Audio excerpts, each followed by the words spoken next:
কার্গিল বিজয় দিবস যথাযোগ্য মর্যাদায় পালন করা হলো শিলচরে।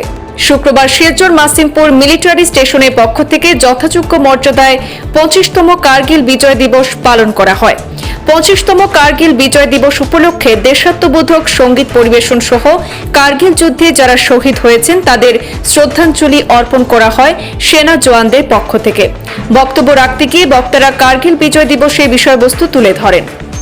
वीर शहीदों के नाम आज का प्रोग्राम वीर शहीदों के नाम। सबसे पहले हमारे पास एक सॉन्ग लेकर के आ रही है वीर संगीता खास।